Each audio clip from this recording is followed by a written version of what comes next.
going on, people? It's your boy Nasmaya21 back again with another video. As always, remember to like and subscribe for more algorithm, and smash that like button and smash that hit the notification bell anytime I go live. So let's get into it.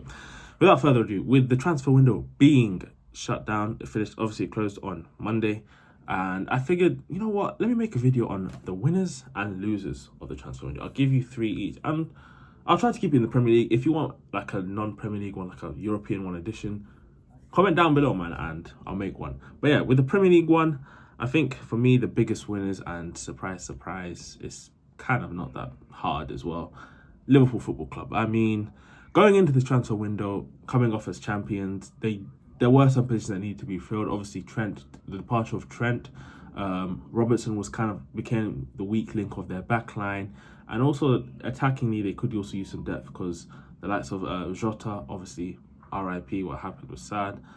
He was a lot injury prone. Obviously, Darwin Nunez, he was very inconsistent and not as clinical. And Luis Diaz was hit and miss. So they addressed most of the areas. I mean, the first 3 signings they made, first 4, because technically Mamadashvili kind of came in last season, but he was coming for this season. They signed Mamadashvili in goal to kind of replace Kelleher, who left for Brentford.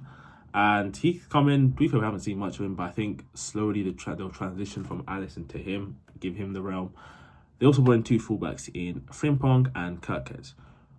Kerkez, I think is a really, really good left back. We saw the talent at Bournemouth. He was really, really good, and I think he made the PFA team of the season. Frimpong, defensively, the jury's still out on him, but he is a really good fullback attackingly wise. He's not as attacking or as an offensive weapon as Trent was, but he can do a job down at right back. The next big signing they made was Florian Wirtz in midfield for a record Premier League signing. I mean, going into this season, Florian Wirtz, he was coming off 2 great seasons with Leverkusen, one of which they went invincible, and he was voted Bundesliga Player of the Season, and he was a creative machine. And honestly, I think that signing was kind of made to take the burden off Salah a lot, because Salah was the goal scorer, the creator, so to help him out. The next signing they made was signing Ugo Ekitike from Frankfurt, and this signing was just, I mean, how he's turned out to be, he's been phenomenal. He's played 3 games in the Premier League, 2 goals, 3 in all competitions in 4 games. He has been a phenomenal signing for them. And then the next signing they made was Giovanni Leoni, who was a very good young talent in Italy. And I think one game that stood out the most for him was when he played Napoli, and he absolutely locked up Lukaku. I think he's bar Bastoni and Calafiori, he's one of the best centre backs Italy have produced in a while. But I did think maybe a loan spell in Italy could do what they did with Mamadashvili. I thought maybe they could have done that with him. And obviously, the big signing they made was Alexander the Great Isaac of Newcastle. And yeah, man, the Geordies aren't a big fan of this. I mean, this is just greed. You got Ekitike and you got Isak. I mean, that's essentially putting one hand on the title. And on deadline day, they almost put the other hand on it with them. They almost signed Mark Gay from Crystal Palace. However, Crystal Palace said no, and he's unfortunately staying in his last year of his contract. But yeah, they're the biggest winners for me because they kind of addressed every area. I think the one area that maybe didn't address was probably another centre back in, because Van Dijk, Konate, Leoni, and Gomez is your 4 centre back pairings. Konate and Gomez are 2 injury prone, so maybe that's not been that. And also, I think they maybe could have used a DM, because he doesn't like Endo that much. Maybe Endo could actually be a centre back. I think he could maybe transition to a centre back. So he doesn't like Endo that much. And Gravenberch, he played a lot of football last year, and I think their Liverpool system is dependent on him. So maybe if they could if they brought another DM, a la someone like Angelo Stiller, for example, Manu Kone, Luciano Gumi, someone like that, basically. But yeah, for me, they're the biggest ones to chat in the Premier League. Speaking of winners, we'll go to losers. For me, the biggest losers this season in the Premier League, I have to say, are Brentford Football Club. I mean, they practically lost everyone, from their manager to their captain to their top scorers. Everyone left, man. I mean, Flecken left. I mean, Flecken, Norgard, Bomu, Wissa, Thomas Frank. I mean, they missed so many players, and I think that might come back to bite them. I mean, their coach was their set piece coach. He wasn't even like an experienced coach. They brought in Keith Andrews, who was like part of the backroom staff, and They've started this season poorly. 1 win from 3, and yeah, I think he might be. I think first manager to get sacked. I don't think so, because there's some other managers that might beat him to that. I'm not gonna name names, but I think you already know who they are.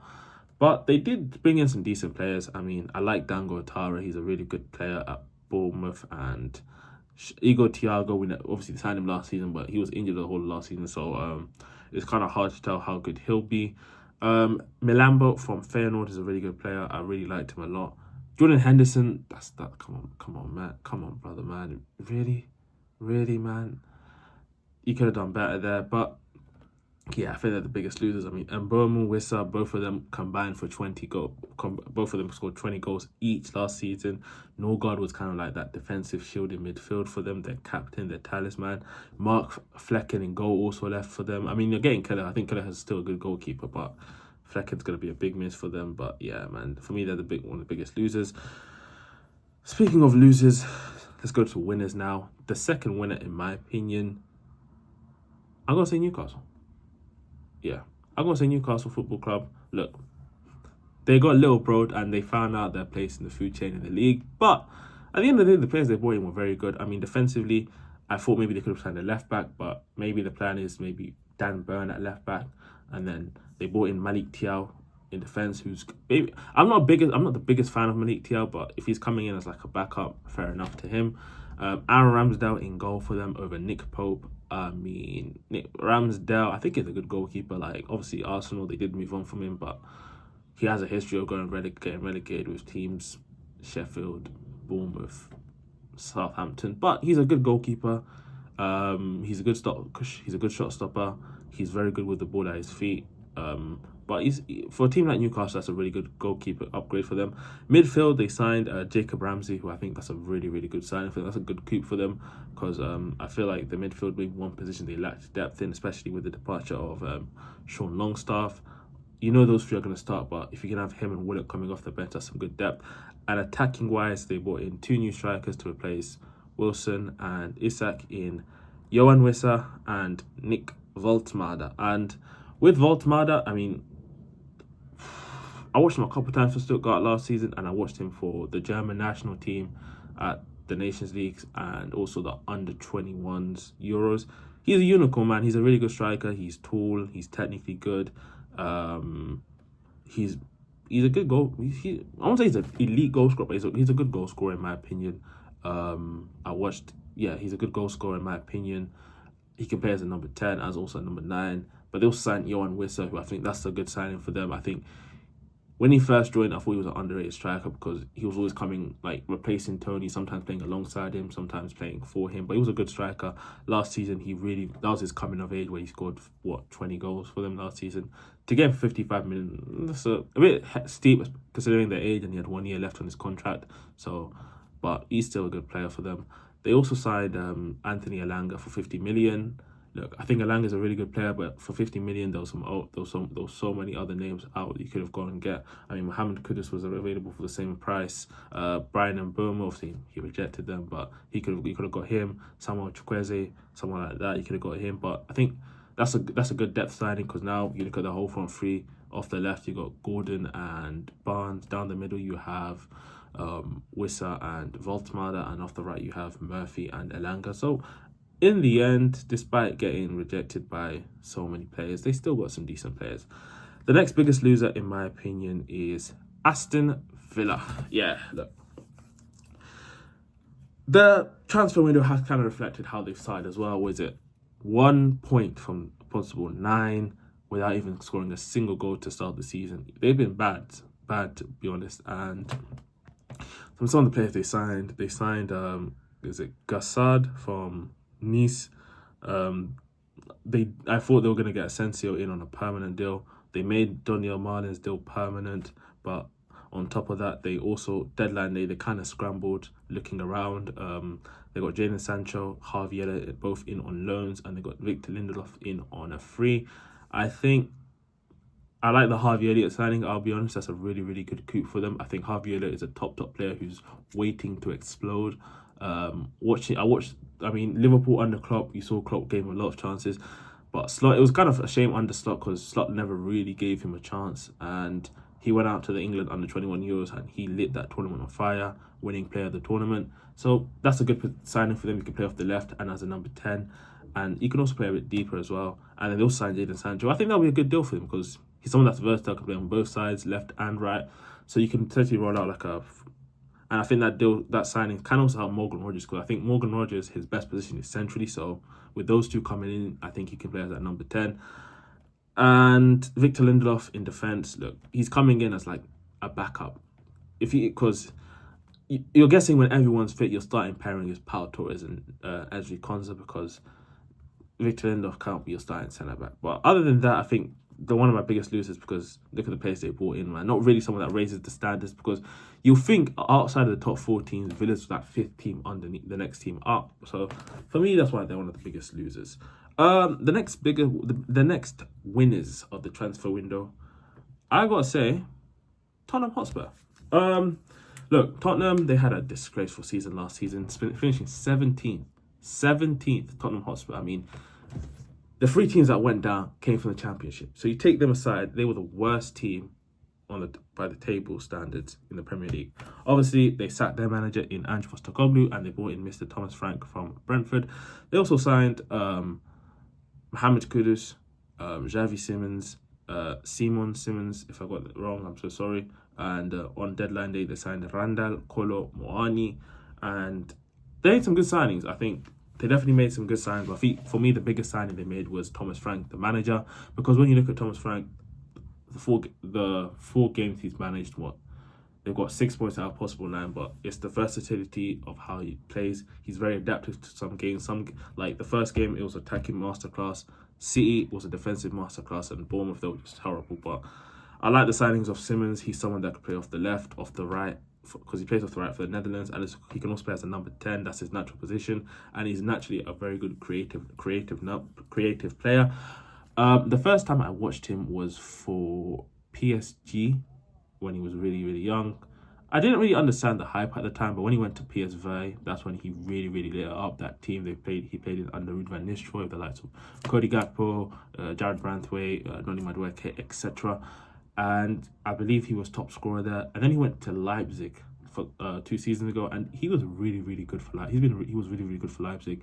Him, Openda, Šeško, they were really, really good, and he was a creative demon. He was the creator of the team, and yeah, now he's going to Tottenham, and I think that'll be a good sign for them, especially with Kulusevski and Maddison both being on long-term injuries. Mohamed Kudus, I mean, for him, you can already see the talent, how good he's been since he's joined them. I mean, for 55 million, that's a coup, considering Elanga went for 50, Noni Madueke went for 50, and Burma went for 70. Surely one of those teams could have taken a bite on him. So that's a really good sign for them. And then Randall Kolo Muani, he's a really good player, man. Obviously, Frankfurt, that's where he really made the name for himself. And obviously, he'll always famously be known for the miss in the World Cup final, that more of a good save than miss. But I think what people forget in that same game, like, he kind of changed that game when he came on. Like, everyone talks about how good he was, but Dembele and Giroud, how bad they were. And he comes on, he changed the game for them. He even won the penalty, like, to bring him back into the game. So that's one thing he never mentioned. PSG didn't really work out because they signed him and Gonzalo Ramos at the same time. But then afterwards, he went to Juventus, and that's really when he kind of like started to come back. You saw that front three of him, Yildiz and Conceição really link up. I actually thought Juventus would be signing on a permanent, but the fact that Tottenham going from a straight loan, no option to buy or even obligation, that's a really good coup for them. So overall, I think Tottenham are winners of the some winners of the transfer window. The final loser of this transfer window, Crystal Palace. I'm gonna say Crystal Palace for me. They're big losers because then if Guehi left, they would have been the biggest losers of this transfer window, because even before Eze left, for me, that squad needed improvement. I think Mateta's a really good striker, but they needed a backup for him. Look, Nketiah, hit and miss. Then you look at the midfield. I like Wharton. I think Wharton's a very, very good midfielder, man. He's a midfielder that England has never produced. But outside, he doesn't really have someone. He plays a lot of football, and they don't really add depth to their squad. That's what I'm trying to say. Because especially now they're in Europe this season, and now look at this, Walton's down already, so they don't really have depth. And then even when Eze left, they kind of panicked by they brought in Yeremy Pino, who's he's all right player. I don't think he's like an elite player, but he's a good player. But I don't think they had a good transfer window, in my opinion, especially with like Gahey leaving. You're gonna lose him for 35 million. Do you know that's an absolute steal? When I saw that price, I was absolutely shocked. And now the fact that he said no, unless he signs a new deal, most likely he's gonna leave on a free, or if not for even like max 20 in January. So that's a big loss for them. So I think this season, if there's one team that's gonna struggle, in my opinion, is Crystal Palace. So that's why I have him as my final losers. So my final. Wait, how many losers up? I have, sorry, so the winners so far, I have Tottenham, Newcastle, and Spurs, and the losers, I have Liverpool. So there you have it. My winners are Liverpool, Tottenham, Newcastle, and my losers are Brentford, Aston Villa, and Crystal Palace. Let me know down below in the comments what you think about this, and what who you think are the winners and losers, and comment them down below. Did I cook or not? Let me know, and comment if you want me to do like European edition, like other teams, because there sure as hell some other teams in Europe that had some big transfers as well. So let me know if you want that to happen. And as always, remember to like and subscribe for more algorithm, and smash that damn notification bell.